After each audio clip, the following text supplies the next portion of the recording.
Hey, it's Anne-Marie with Speak Confident English, and I'm curious, when you have conversations in English, do you ever feel worried that people don't think that you're cool or interesting?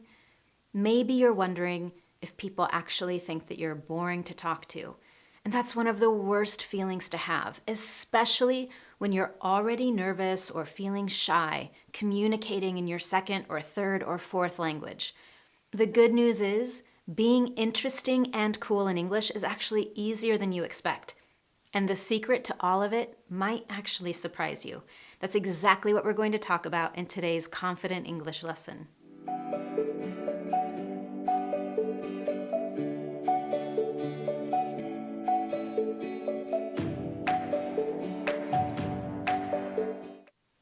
Today I'm going to share with you 6 easy steps you can use in conversations so that at the end, people think that you're super interesting and they'll say, wow, that person is so cool. Now, I'm going to give you the short answer, the secret, right away. And then we're going to talk about it and the 6 steps you can use. The secret is be interested in other people. The truth is, people love to talk about themselves. They want to feel interesting, and they want to talk about the things that they enjoy. The best way that you can do that is to show someone you're interested in them by asking questions. And at the end of that conversation, the person will think, wow, that person is so cool and interesting. They were so fun to talk to. And the reason for that is when you ask someone questions, you're giving them a gift, the gift of being listened to. And we all love that. And when someone gives us that gift, the ability to talk and share about the things we enjoy or are passionate about, we definitely think that person is interesting and cool to talk to. Now, that's the short answer, but I want to go a little further in this lesson and share 6 simple steps that will help you do that. And here's why all of this is important. First of all, no one wants to be boring in a conversation. Of course you want people to enjoy talking to you. So these steps will help you do that. And number 2, successful conversations are how we build relationships and make new friends. And that's what I want to help you do. Step number 1, be a passion detective. As you already know, people love to talk about the things that they enjoy or the things that are important to them. So if you take a little bit of time to find out what someone is into, that's a great phrase to know, what someone is into. If you're into something, it means that you love it, you're passionate about it, you're excited about it, and it's important to you.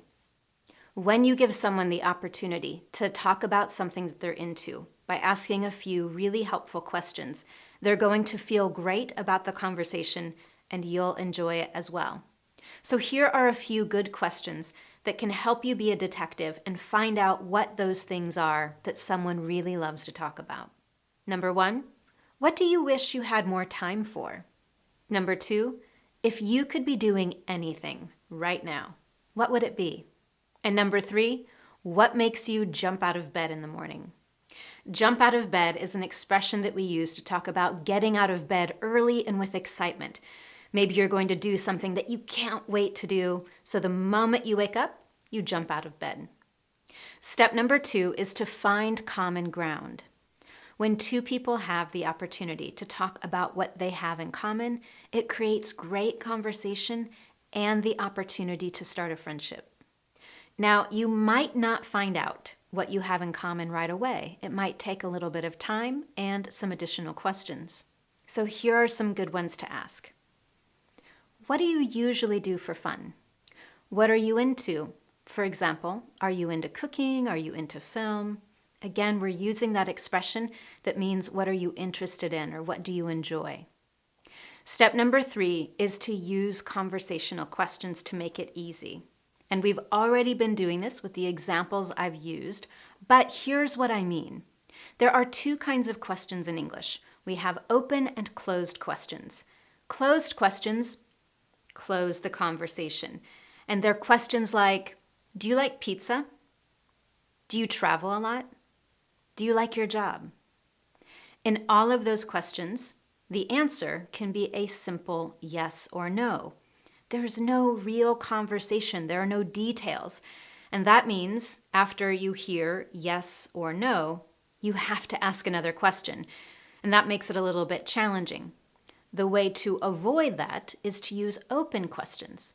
Open questions start with question words like who, what, when, where, why, how many, how often, how much, and so on. When we ask questions with those question words, it opens the conversation because we're getting more details and it makes it more interesting. So instead of saying, do you like your job? You could say, what do you like about your job? Instead of asking, do you like yoga? You could say, why do you like yoga? Or why do you like this yoga studio? The more that you use those question words, the better your questions will be.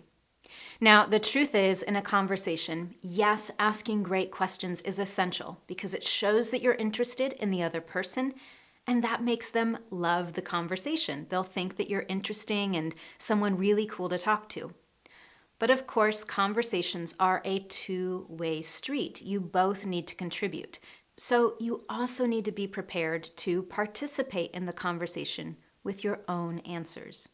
And I've got a couple of tips to help you do that. Number one, if you ask a question, for example, why do you enjoy yoga? The other person will answer, and most likely, after they answer the question, they'll say, and what about you? What do you like about yoga? Or why do you like yoga?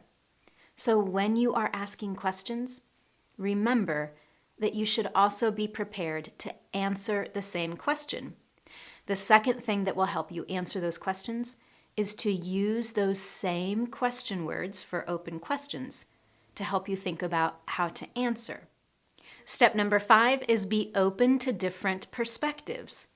Part of a conversation is sharing our opinions, and we don't always agree with other people, but we can show that we're interested and that we're open to new perspectives by making little comments as we listen. For example, if you ask someone about their opinion of a film and you had a totally different opinion, instead of disagreeing, you could say something like, oh, I hadn't thought about it like that. Or, that's a really interesting point of view. Those two simple comments show that you've listened carefully to what someone has said and you've shown some interest. Even though you might not have the same opinion, you're open to listening to what they have to say. And that is a really important part of being interesting in a conversation. And finally, step 6, when answering questions, keep it short and sweet. Have you ever been in a conversation with someone and they did all of the talking? They talked and talked and talked and talked and talked, and they never asked you a question. They never gave you the opportunity to speak. How did you feel in that conversation? Did you enjoy it? Was it interesting? Most of the time, it probably wasn't. Again, we all want the opportunity to speak and to share. So when it's your turn to give an answer, keep it short, keep it simple, and make sure that you create the opportunity for the other person to contribute and to share as well. And again, that will make you a much more interesting person to talk to. And those are the 6 steps that you need to be more interesting and cool when you're having conversations in English. As always, I've got some challenge questions for you so that you can immediately practice. But before we do that, if you enjoyed today's lesson, make sure to let me know. And there are some simple ways that you can do that.